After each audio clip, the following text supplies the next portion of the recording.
to dissect girls. Did you know I'm utterly insane? Why don't you make like a tree and get out of here? The blackest dies. Puny God. Come on! Make this pencil. You're terminated, fucker. Live or die, man. Roads? When we're going, we don't need roads. There can be only one. Kill you all. Goonies never say die. You call me Joker. As you can see, I'm not happy. Are you not entertained? This is friend. Happy trails, Hans.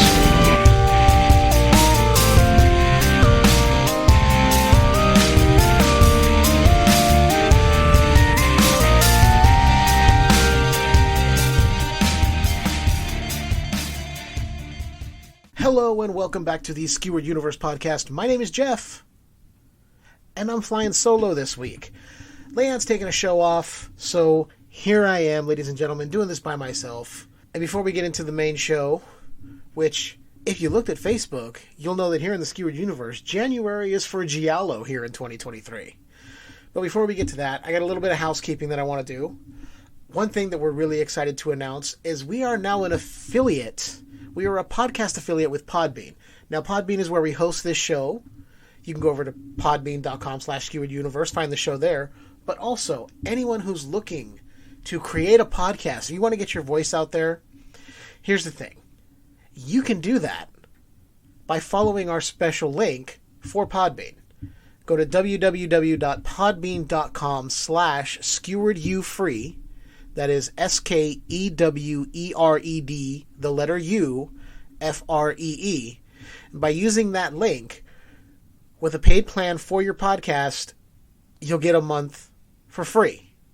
In turn, we get a month for free, but more importantly, you get a month for free if you want to start that show. So anyone who listens to this and wants to start your own podcast about whatever. You like different dog breeds, you want to talk about dogs? Talk about dogs. Whatever it is. You want to talk about novels, books? Do it. Comic books, movies.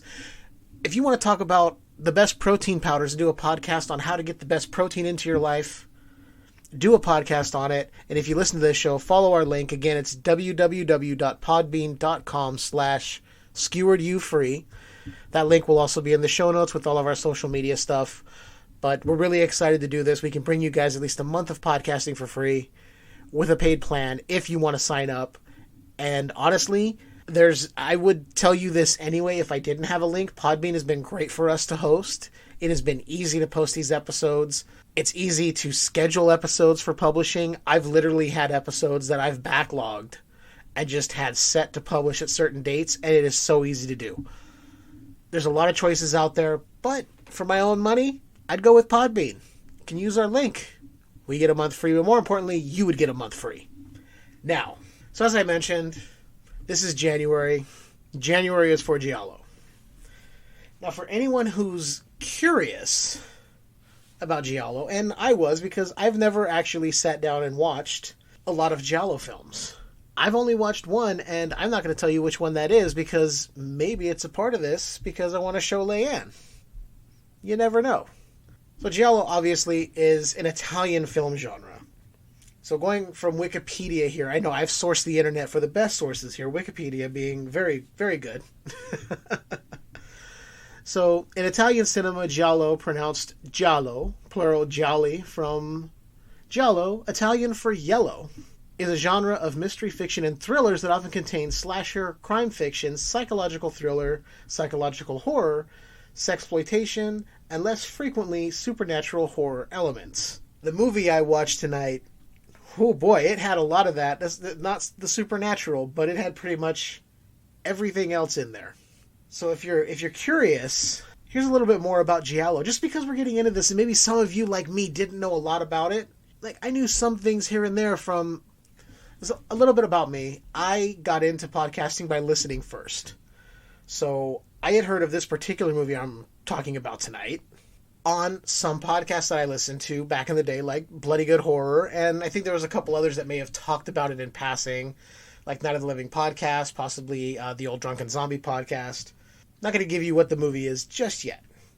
So I had heard some of these had done a whole month dedicated to Giallo, kind of like what we're doing. So that's kind of the inspiration for this month. But a little bit more about Giallo. This particular style of Italian-produced murder mystery horror thriller film usually blends atmosphere and suspense of thriller fiction with elements of horror fiction, such as slasher violence and eroticism, similar to the French fantastique genre. Often involves a mysterious killer whose identity is not revealed until the final act of the film. Genre developed in the mid to late 60s, peaked in popularity during the 1970s, and subsequently declined in commercial mainstream filmmaking over the next few decades. Though examples continue to be produced, it was a predecessor to and had significant influence on the later American slasher film genre. And after watching this film tonight, even though this movie was made in 1982, you can see its influence on a lot of films that came after it. So you might be wondering, what movie am I talking about from 1982 that's an Italian Giallo film? So there were quite a few around that time, but in particular I am talking about the Lucio Fulci directed The New York Ripper.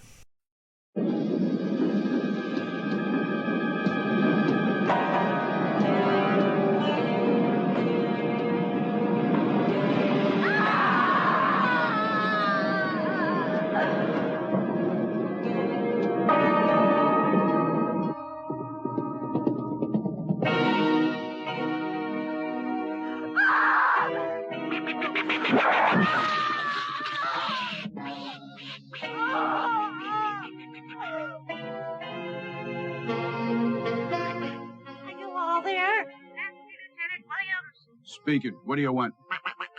To dedicate a murder to you.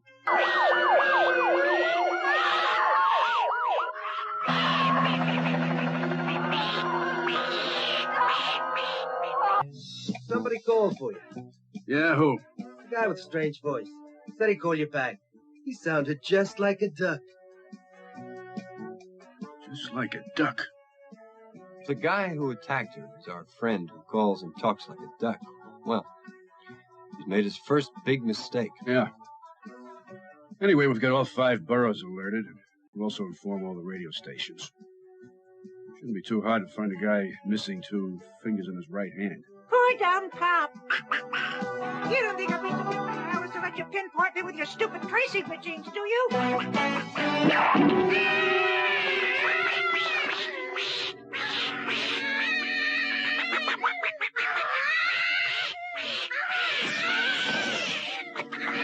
Hey! Hey!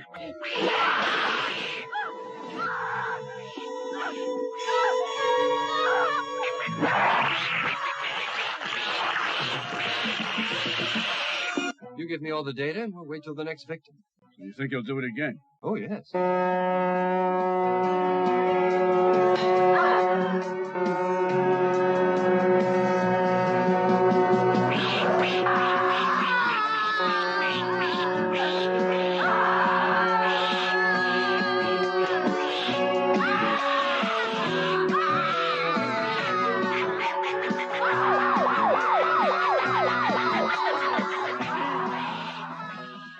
New York Ripper is about a killer who stalks sexually active women in New York and kills them. He also talks like Donald Duck in a sense. He makes these weird quacking noises when he's on the phone taunting the police and when he's killing these women. And he's not just killing them like slicing their throat. He's going after certain parts on these women when he's killing them. He's going to the nether regions and doing some damage and killing them. Our first kill is a knife from that area into the midsection. There's a woman who gets killed with a broken bottle right through there, severing arteries in the lower extremities, her lady parts. It gets really crazy, man. And I'm not going to go into the entire plot, because basically what you need to know is there is a killer stalking New York, murdering sexually active women. There is a red herring, of course, which usually happens in a lot of these films, or a lot of mystery films in general. We have a gentleman who is a sexual pervert, petty criminal, who's missing 2 fingers on his right hand. Now, that's notable because that is something they're talking about through the entire film. The suspect is missing 2 fingers on his right hand. Make sure you stay away from anyone who has that. This guy stalked our main female in the film, our main lead. He was stalking her at one point. She was attacked. She survived. Ultimately, in the end, we know what happened, but this movie. Okay. Now, there's a lot happening in this. There's twists and turns. You think maybe this person's doing it. You think it could be this person. Where it ended up going, I didn't see it. We'll get there. We'll get to how it ends. I'm going to spoil this. It's from 1982. If you haven't seen it yet, pause this. Go check it out. If you got Shudder, it's on there. I'm sure it's available to rent anywhere else. Sorry, I kind of stumbled over my words there. I'm going to pause and take a drink real quick because I'm doing this by myself, folks. I got to keep hydrated. This movie was really interesting. I really actually like it. Now, is it a fun, entertaining movie? No. It's entertaining in the sense that it's Lucio Fulci and you're getting some really depraved, gory scenes. There's a scene where a dude has a bag wrapped around his head. They find his body and he just looks completely fucked. It's gross. It's nasty. Seeing the women get murdered the way they do, you don't see it up close and everything, but to see where the knife goes and the bloody aftermath and the bodies being checked by the medical examiner later, it's really done well, and it's really disturbing in a sense, but in a good way where you're oh, okay, this person is really fucked up the way they're killing these women. This is really fucking twisted. I mean, there's also a plot where this guy's daughter is in the hospital. She might not survive, and he's got a weird kind of relationship with her it gets really weird, but it is an Italian mystery film, an Italian horror film. An Italian horror, for anyone who doesn't know, can get kind of weird. I.e. Suspiria, directed by Dario Argento. Happens to be one of my favorite Italian horror films, but it is kind of weird. It's beautiful, but it's weird. Anyway, back to the New York Ripper. This movie had me guessing as to who could be the killer. We thought it could be our man with 2 fingers missing on his right hand. Turns out it's not him because he was killed off. Ultimately, everything that leads back to our main female lead, Faye. Sorry if I'm not giving too many names here. Like I said, I don't want to do a typical review. I kind of just want to give key points. When ultimately the killer is revealed, it's been her boyfriend the entire time, who has a daughter in the hospital. He plays a duck game with her over the phone when he calls, talking like a duck, quacking like a duck. And when Faye overheard that, that's when she kind of finally figured out he's probably the killer, and it turns out he was. So when Faye was attacked, the killer missed her with an overhand stabbing motion and broke the tip off their knife, which she later saw in their home when she was getting ready to make them dinner. And wow, this last scene, this dude, he gets shot in the face, through the cheek, and you see the effect up close. They don't shy back, and you see this cheek explode from the gunshot. And you just see the viscera and blood, whatever they stuffed this head with. It was so gross. And yes, in my 2023 eyes, I can pick up that it's a dummy head, that it is an effect, but it was still done so damn well, and the head looked very much like the actor. I was all for it. The effects in this film. There is one scene where the main detective, who's been working on this case the entire film, he goes and sees a prostitute. He just has his, daily, nightly, maybe weekly run-ins with this I'm not really sure what their relationship is. I just know he pays her, they have sex, they got a good thing going. Whatever the case. She ends up being captured in her home by the killer that they're calling the Duck. Which we know why he's called the Duck, because he quacks like a maniac and talks like Donald Duck. Anyway, he is on the phone with the detective and says something to the effect of, "Oh, would you like to hear her scream? I can let..." Something along that. And he starts taking a razor blade and slicing down her abdomen, through her breast. She's laying there just in underwear tied to the bed. So he's got an old razor blade, and when I say old, I mean from the old safety razors, that kind of razor blade, the dual-sided, very sharp, you slip, you're cutting your own jugular kind of blade. And he's slicing between her breasts, down her abdomen. And then he starts slicing on her forehead. And as he gets closer to the eye, they get a little bit closer and a little bit closer. And this is Lucio Fulci, so he's going to do the eye thing. And he did, and it was so well done, but it was so gross and disturbing. Like, my stomach was like, I was visibly shaken, and I was just, it was disturbing. I loved it, but it was so gross. I don't like eyes getting messed with. I don't have a thing with eyes. Not like I've never had a traumatic eye injury, but they're not fun to look at. They're not fun to watch. Because then my imagination goes to, what if that was me? Oh, God. And it was gruesome. And then he slices through one of her nipples. And I know it's an effect, but it was so well done. It looked damn real. So I could see where people would take this film and be like, oh, no. We're censoring this. You got to cut some of this shit out. Overall, I had a good time watching this. Not in the fact that it's a fun film or like funny. The fact that it was suspenseful, it kept me guessing, and I really had no idea where it was going to go. I honestly could not tell you who the killer was. I mean, I maybe had an inkling after the conversation with his daughter on the phone, but it was like, that could also be another red herring. It could be her. Maybe there's something there, because the cops talk about how Faye is having this condition where it leads her to have hallucinations, so you don't really know if you can trust her. There's a lot of things thrown out there to throw you off the trail of all these people. And it's done well. I had a lot of fun watching it. And I say that and say it's not a fun movie, but I did have fun because it kept me on my toes, kept me wondering, kept me guessing. So bottom line, I definitely recommend this movie. Now, a few more things I want to touch on. There's some interesting trivia about this movie. Now, it wasn't on the list of video nasties, which most of you may know was the list in the UK of certain horror films that were banned. They were not allowed to be released over there for public watch. Now, this film did not end up on that list. I looked, and I was surprised, because after this film was rejected for a UK cinema certificate in 1984, the chief censor, James Freeman, ordered the original print to be re-exported back to the rights holders in Italy to avoid any possible prosecution of either the UK distributor or the BBFC itself. The BBFC being the British Board of Film Classification. So there's the first thing. Now, the next little bit here I thought was very interesting. After so many years of it being banned in Britain, the rights were purchased by a UK company called Vipco, who eventually issued the film originally as an export-only VHS under close censor and supervision.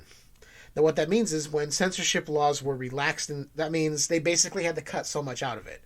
Now, when those censorship laws were relaxed in the UK, it was submitted to the BBFC for a certificate in 2002 and received 22 seconds of cuts to the razor blade murder, the one I described where he was cutting down her abdomen through her nipple and into the eye, as well as a strict guideline that the film could only be released with minimal publicity. So the film got released on VHS by Vipco, but a DVD release was cancelled after a number of UK DVD distributors just flat out refused to stock this movie at all. Consequently, it was never available on UK DVD until 2007, when a company called Shameless Films released a version that had similar cuts to the previous VHS version. So in that same razor blade scene, they had made their own cuts, but that scene was only reduced by 19 seconds via a different edit instead of the 22 as the previous version.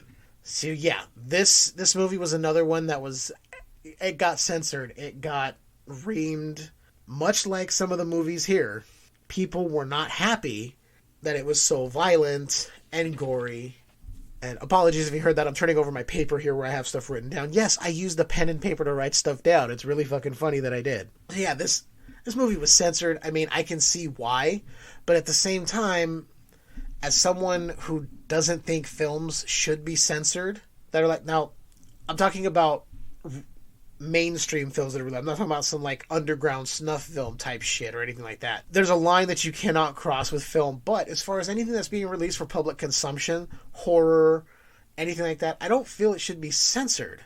If anything, if you're going to release it a certain way, at least go, hey, maybe you should release 2 versions. I know that's a lot because then you have to pay to get it cut, but either way, I think a movie should be released the way the director wants it, or at least they should be given the option to release the secondary version that has the edits for people who are a little sensitive to things. But on that same note, it's like, if you're sensitive to things, you don't have to watch the movie. Simple as that. You can choose not to watch it. So, a couple more interesting things that I found out about this movie. It was shot from late August to October 1981 in about 8 weeks, under the working title Lo Squartatore, which translates to The Rippers.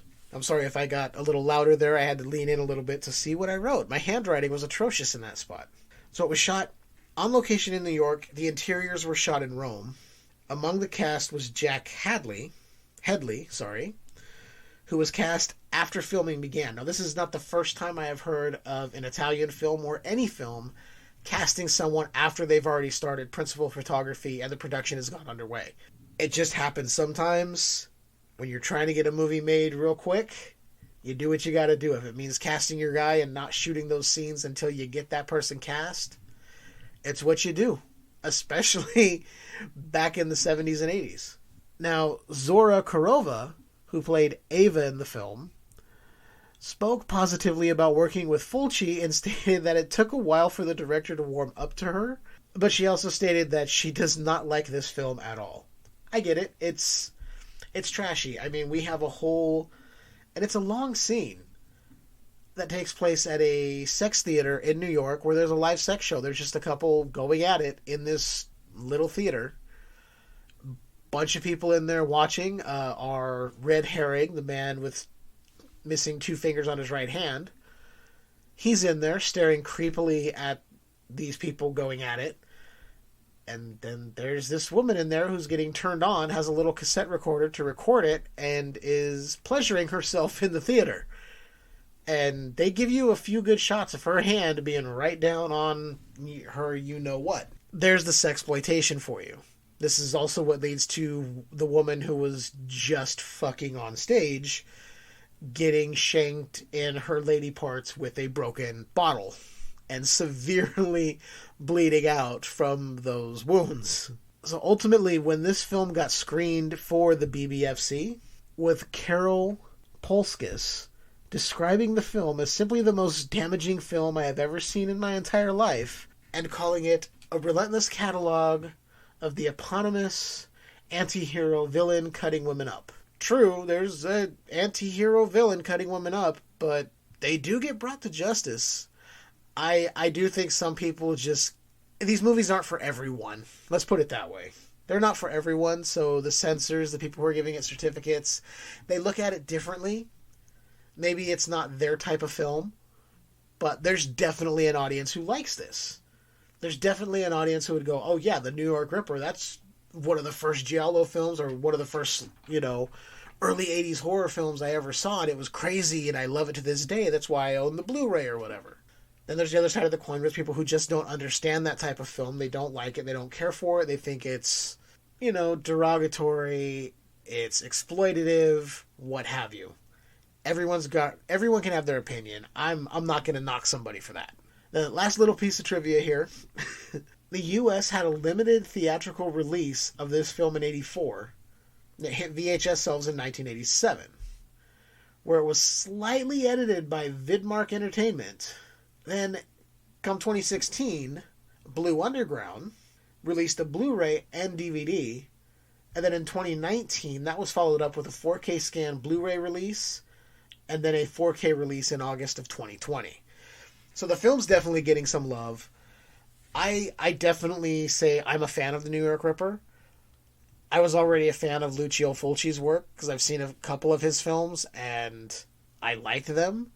They were gory and weird and very, very Italian, which to me is just strange and jarring at times, because they do take things and do them differently than any other filmmakers, which can also be said about Japanese filmmakers and the like, but there's something distinctly different about an Italian film.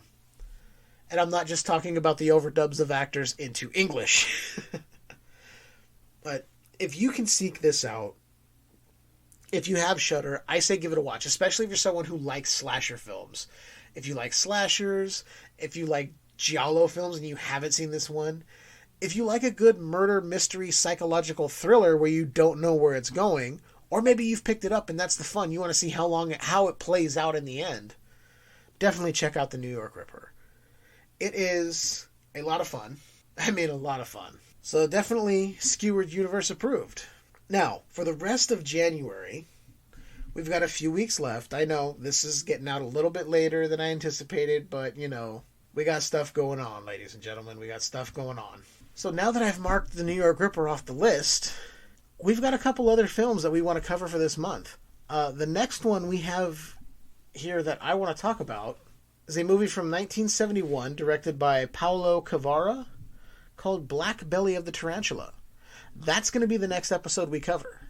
And then we've got a couple more after that, but I'm going to save those for you, and it's going to be a surprise. But I don't mind giving the next show away because it's Giallo. If you go looking up Giallo films, you could almost figure out where we're going. Some of you may have been able to pick this out if you're Giallo fans. I don't know. I haven't seen, up until tonight, I had not seen 3 of the 4 films we had chosen for this month. And the one that I have seen, we're saving that till to be the last one. But the next movie we're doing, The Black Belly of the Tarantula. I think it's going to be fun. It's a little crazy. I'm not going to tell you anything about it. You can look it up and get ready for it. That being said, again, if you are looking to start your own podcast, we are a Podbean podcast affiliate. So we want to help you get your show started if that's what you're looking to do. You can go over to Podbean using our link, podbean.com/skeweredufree. The link will be in the show notes. You use that link. You sign up for a paid plan. You get a month for free. It gives us a month for free. I'm trying to be completely transparent. Yes, Skewered Universe Podcast will get a month for free for everybody that we refer and takes a paid plan. You get a month for free. Every one of you that does it, but we get a month for free every time one of you clicks our link and signs up with Podbean. So there is a little reciprocity here for us to get something, but that's not why I did it. I did it because I want you to see with a month of free podcasting what you can do. My buddy El Goro over on the Talk Without Rhythm podcast says, if you have a voice, you should let it be heard. That was part of the driving force behind me starting this podcast with Leanne. She was the main driving force because she bought me my first microphone, got me my website that I'm working on, more on that in a minute. But his words really stuck with me. If you have a voice, let it be heard. Doesn't matter what you're going to talk about. Like I said in the beginning, if you got something you want to talk about, or you got friends, you sit around and you talk about X, Y, and Z, and you want to do a podcast, get together and do a podcast. You could split the cost of the hosting through Podbean. And like I said, Podbean has been the easiest host I've ever had. I've only had one other host for the show. And I'll be clear, that was Podomatic, and they were fine. But I have been with Podbean for the last couple of years now, and it has been so easy to upload my shows, title the shows, schedule the shows for later release. There's really nothing to do. You upload your content, you write out a description, you put your links, whatever, you hit publish, there it goes. You know, the only work you'll have to do is the editing on your end, whatever you want to do, but as far as the uploading, Podbean has made it very easy. So again, if you're looking to start a podcast, you can help us by clicking that link, www.podbean.com/skeweredufree. And with a paid plan, you're going to get a month for free. We're going to get a month for free. And everyone's going to be able to hear what we have to say. Us about horror movies and whatnot. And you about whatever it is that you're passionate about and want a podcast about. I really want to help people realize that podcasting isn't just something for celebrities. I started listening back in like 2006, 2007, when podcasting was just about a group of friends getting together talking about whatever they wanted. It wasn't filled with a bunch of celebrities, and then celebrities like Adam Carolla and Joe Rogan and all these others would come in, and certain celebrities have been accredited with starting the podcasting thing. I was listening before they even put a microphone in their studio to do podcasting. So for me, it started very much in the dens of people in Ohio with like Night of the Living podcast. It started with a Skype call, the guys at Bloody Good Horror. It started several guys in Illinois doing it in one of their friends' apartments for Drunken Zombie. That's the podcasting I like. One guy in his own house in Ohio, El Goro for Talk Without Rhythm. These are the podcasters I admire. These are the podcasters I strive to be like. in just that I want to give you good content. These are the same podcasters that inspired me, so in turn, I want to try and inspire you to do your own thing. Whatever it is you want to talk about. So use that link, get yourself a month for free, and let your fucking voice be heard. 2023, get your show out there. Doesn't matter what it's talking about, do it. Now that that's out of the way, you know where to find us to listen. You can find us on Apple Podcasts, Google, Stitcher, Spotify, ListenNotes, if you use that. Amazon, you can use your Alexa device. We're also on TuneIn.com, Podcast Addict, Pandora, PlayerFM. We're also on those. Yeah, we're on Pandora. I had no idea. I looked this up last week, and I was like, oh, shit, we're on Pandora. I even searched our show to make sure, and there we were. It was really, really kind of fun, because I don't remember submitting it, but I think after a certain point, your podcast just kind of ends up going places. But believe me, I check to make sure nobody's trying to claim this shit as their own. This is my intellectual property, goddammit. Anyway, that's where you can find it. You can also go to skewereduniverse.podbean.com. I had that backwards earlier, so apologies for that. You can check us out on the Facebook group. Just go to Facebook, search Skewered Universe Podcast. We're right there. Also on Twitter, @SkeweredU. You can find us on Instagram, Skewered_Universe. I post sparingly on Instagram. I usually do it around the time we're releasing an episode. I haven't been too good about that towards the end of 2022, but I'm striving to get our social media presence a little more out there in 2023. Little side note, I kind of run all the social media stuff myself, along with editing and producing the show. Leanne is in charge of some of the other creative content we bring. She's also a producer, so a little behind the scenes there. Yeah, I kind of run all the socials myself, so it's a little overwhelming at times. I don't do a whole lot on Twitter. Basically, I go to Twitter to look at wrestling Twitter, get upset because people are just being childish, and then post a link to the new episode when we record it. But you can go there and find us. You can also email the show at skewereduniversepodcast@gmail.com. Leave us some feedback. Let us know if you like the show. Let us know if we're doing something wrong.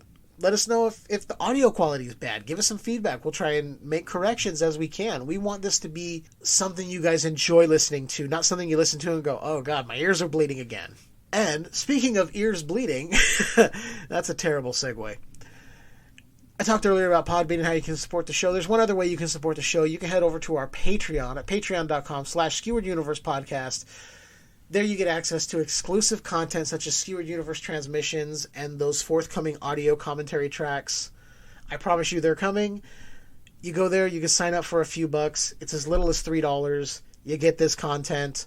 I am going to be very adamant about releasing even more transmissions episodes, because there's a lot of stuff on streaming that I consume that Leanne doesn't watch that I can put out to talk about for you guys. So that's going to be coming to Patreon later this year. And just a touch, because we are in January, and it's sort of the start of a new season or year for Skewered Universe here, however you want to put it. We've got some exciting things. I have been in creative mode for the last couple of weeks. I've been, outlining things, getting months together. I've been contacting people to have on the show, and we're getting some things lined up that are going to be really, really fun.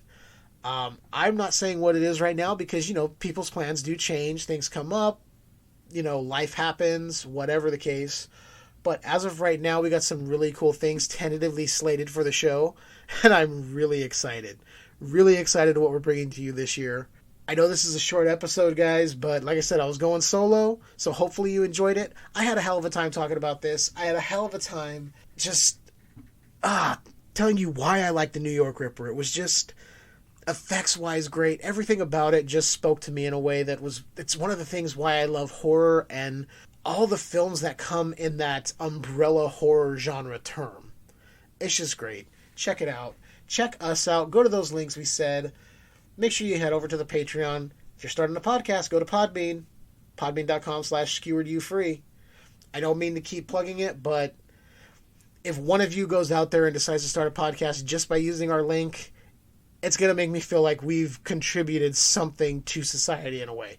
Maybe we've inspired you. That being said, until next time, I want you all to keep enjoying that universe that's just a bit skewered.